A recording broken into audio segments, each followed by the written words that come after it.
সবাইকে স্বাগত জানাচ্ছি বিডিভিউজ ইনফোটেনমেন্টে। আপনাদের সাথে আছি আমি সুস্মিতা দাস। তুর্কি পররাষ্ট্রমন্ত্রী হাকান ফিদান বলেন, পাকিস্তানের সাথে সুসম্পর্ক থাকা কোনো দেশের ব্যাপারে ভারত যদি ক্ষুব্ধ হয় তাতে করার কিছুই নেই। যুদ্ধ হোক বা শান্তি হোক, আমরা পাকিস্তানকে কোনো অবস্থাতেই ছাড়ব না। তুরস্কের পররাষ্ট্রমন্ত্রীর সাম্প্রতিক এমন মন্তব্য দক্ষিণ এশিয়ার কূটনৈতিক অঙ্গনে নতুন করে আলোচনার জন্ম দিয়েছে। পাকিস্তানের সঙ্গে তুরস্কের সম্পর্ক নিয়ে ভারতের অসন্তোষের প্রসঙ্গে তিনি আরও বলেন, পাকিস্তানের সঙ্গে সুসম্পর্ক থাকার কারণে যদি ভারত কোনো দেশের ওপর ক্ষুব্ধ হয় তাহলে বিশ্বের আরও অনেক দেশের প্রতি তাদের একই ধরনের অবস্থান নিতে হবে। তার এই বক্তব্যকে কেবল একটি কূটনৈতিক মন্তব্য হিসেবে নয়, বরং আঙ্কারার দীর্ঘমেয়াদী কৌশলগত অবস্থানের পুনর্ব্যক্তি হিসেবে দেখা হচ্ছে। আরও থাকছে ওয়াহিদ ফারুকের প্রতিবেদনে। Turkey is not the only country who actually have good relations and brotherly relations with Pakistan. There are other countries. If India is going to take actions or be resentful, পর্যবেক্ষকদের মতে তুরস্ক ও পাকিস্তানের সম্পর্ক বর্তমানে এমন এক পর্যায়ে পৌঁছে গেছে যেখানে দুই দেশ নিজেদেরকে শুধু বন্ধু রাষ্ট্র হিসেবে নয়, বরং গুরুত্বপূর্ণ কৌশলগত অংশীদার হিসেবেও বিবেচনা করছে। সামরিক, অর্থনৈতিক, রাজনৈতিক এবং আন্তর্জাতিক ফোরামগুলোতে পারস্পরিক সমর্থনের কারণে এই সম্পর্ক গত এক দশকে উল্লেখযোগ্যভাবে শক্তিশালী হয়েছে। ফলে তুর্কি পররাষ্ট্রমন্ত্রীর বক্তব্যে নতুনত্বের চেয়ে ধারাবাহিকতার বিষয়টি বেশি গুরুত্ব পাচ্ছে।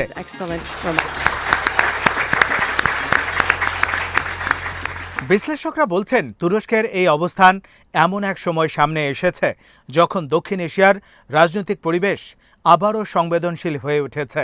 ভারত ও পাকিস্তানের মধ্যে দীর্ঘদিনের বিরোধ, সীমান্ত উত্তেজনা এবং কাশ্মীর ইস্যু আন্তর্জাতিক রাজনীতিতে এখনও গুরুত্বপূর্ণ বিষয় হিসেবে রয়ে গেছে। এই প্রেক্ষাপটে পাকিস্তানের পক্ষে তুরস্কের দৃঢ় অবস্থান নয়াদিল্লির জন্য একটি অস্বস্তিকর বার্তা হিসেবে বিবেচিত হতে পারে।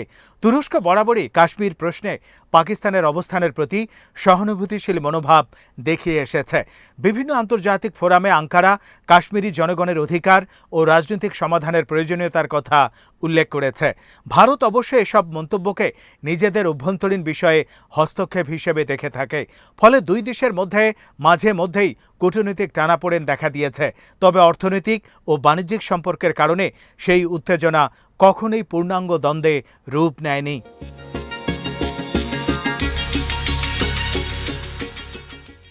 রাজনৈতিক বিশ্লেষকদের মতে তুরস্কের সাম্প্রতিক বার্তার মূল লক্ষ্য ছিল পাকিস্তানকে আশ্বস্ত করা এবং একই সঙ্গে আন্তর্জাতিক মহলে নিজেদের অবস্থান পরিষ্কার করা।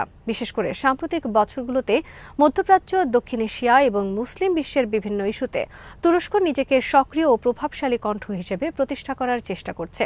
পাকিস্তানের প্রতি সমর্থন সেই বৃহত্তর নীতিরই অংশ। পাকিস্তানে তুরস্কের এই অবস্থানকে স্বাগত জানানো হয়েছে। দেশটির রাজনৈতিক ও কূটনৈতিক মহলে তুরস্ককে দীর্ঘদিনের বিশ্বস্ত বন্ধু হিসেবে দেখা হয়। দুই দেশের মধ্যে প্রতিরক্ষা সহযোগিতা উল্লেখযোগ্যভাবে বৃদ্ধি পেয়েছে।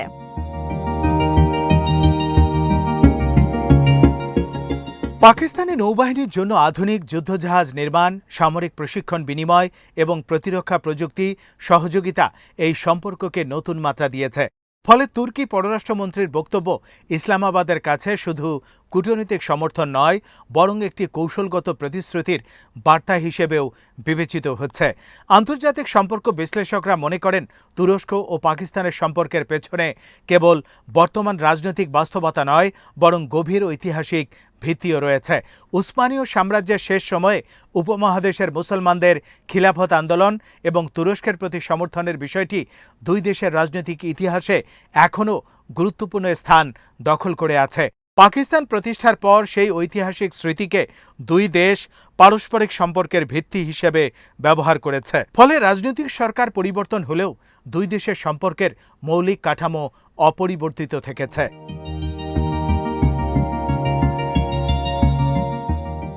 ভারতের দৃষ্টিকোণ থেকে বিষয়টি অবশ্য ভিন্নভাবে দেখা হচ্ছে।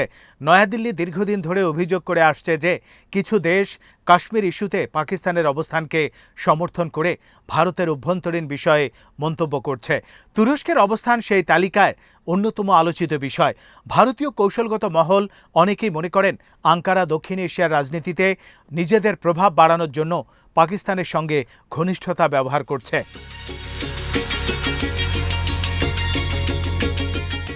তবে একই সময়ে ভারত ও তুরস্কের সম্পর্ক পুরোপুরি নেতিবাচক নয়। দুই দেশের মধ্যে বাণিজ্য, পর্যটন, শিক্ষা এবং বিনিয়োগ সহযোগিতা ক্রমশ বাড়ছে। ভারতীয় বাজার তুরস্কের জন্য গুরুত্বপূর্ণ এবং তুরস্ক ভারতীয় ব্যবসায়ীদের জন্য আকর্ষণীয় গন্তব্য হিসেবে বিবেচিত হয়। ফলে রাজনৈতিক মতপার্থক্য থাকা সত্ত্বেও উভয় দেশই সম্পর্কের অন্যান্য ক্ষেত্রগুলো সচল রাখতে আগ্রহী। ভূ রাজনৈতিক দৃষ্টিকোণ থেকে দেখলে তুরস্কের এই অবস্থান বৃহত্তর একটি পরিবর্তিত আন্তর্জাতিক বাস্তবতার অংশ। বর্তমান বিশ্বে আঞ্চলিক শক্তিগুলো নিজেদের স্বতন্ত্র কূটনৈতিক অবস্থান গড়ে তুলতে চাইছে। তুরস্ক, ভারত, সৌদি আরব, ইরান এবং অন্যান্য আঞ্চলিক শক্তি নিজেদের স্বার্থকে অগ্রাধিকার দিয়ে নতুন নতুন অংশীদারিত্ব তৈরি করছে।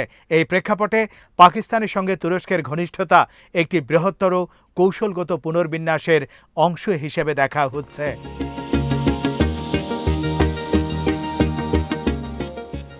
মধ্যপ্রাচ্যের রাজনীতিও এখানে গুরুত্বপূর্ণ ভূমিকা রাখছে। তুরস্ক সাম্প্রতিক বছরগুলোতে মুসলিম বিশ্বের বিভিন্ন ইস্যুতে সক্রিয় অবস্থান নিয়েছে। ফিলিস্তিন প্রশ্নে তুরস্কের কঠোর অবস্থান আন্তর্জাতিকভাবে ব্যাপক আলোচিত হয়েছে। একইভাবে কাশ্মীর ইস্যুতেও আঙ্কারা প্রকাশ্য অবস্থান নিয়েছে। বিশ্লেষকদের মতে মুসলিম বিশ্বের নেতৃত্বের প্রতিযোগিতায় তুরস্ক নিজেকে একটি প্রভাবশালী শক্তি হিসেবে প্রতিষ্ঠা করতে চায় এবং পাকিস্তানের সঙ্গে ঘনিষ্ঠ সম্পর্ক সেই লক্ষ্য অর্জনে সহায়ক। এদিকে পাকিস্তানের জন্য তুরস্ক একটি গুরুত্বপূর্ণ আন্তর্জাতিক অংশীদার। অর্থনৈতিক চ্যালেঞ্জ, নিরাপত্তা সংকট এবং আঞ্চলিক প্রতিযোগিতার মধ্যে ইসলামাবাদ এমন মিত্রদের গুরুত্ব দিচ্ছে যারা আন্তর্জাতিক অঙ্গনে তাদের অবস্থানকে সমর্থন করে। তুরস্ক সেই তালিকার শীর্ষে রয়েছে। ফলে দুই দেশের সম্পর্ক ভবিষ্যতে আরও গভীর হওয়ার সম্ভাবনা রয়েছে বলে মনে করছেন পর্যবেক্ষকরা।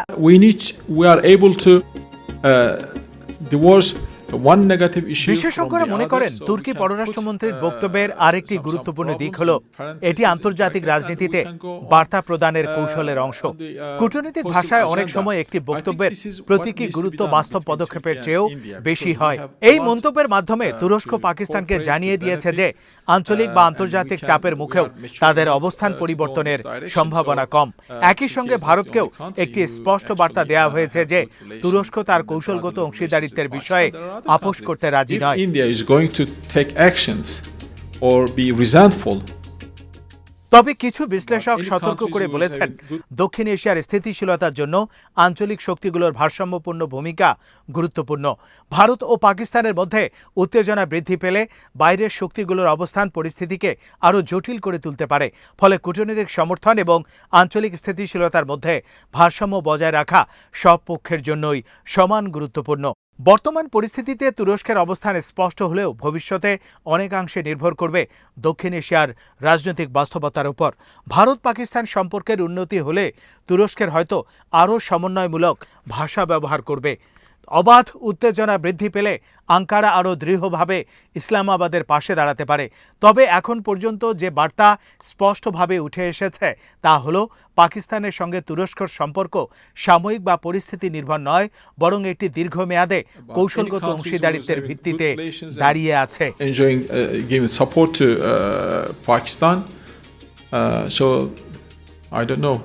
তুর্কি পররাষ্ট্রমন্ত্রীর মন্তব্য দক্ষিণ এশিয়ার ভূ রাজনীতিতে বিদ্যমান বাস্তবতাকে নতুন করে সামনে নিয়ে এসেছে।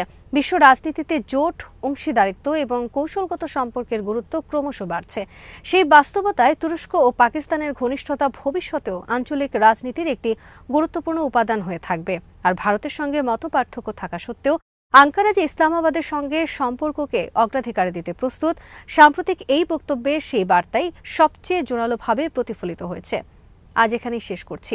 সমরাস্ত্র, প্রতিরক্ষা ও কূটনীতির নানা তথ্য জানতে চোখ রাখুন বিরিভিউজ ইনফোটেইনমেন্টে। চ্যানেলটি ভালো লাগলে সাবস্ক্রাইব করুন, সংযুক্ত থাকুন আমাদের ফেসবুক পেজে।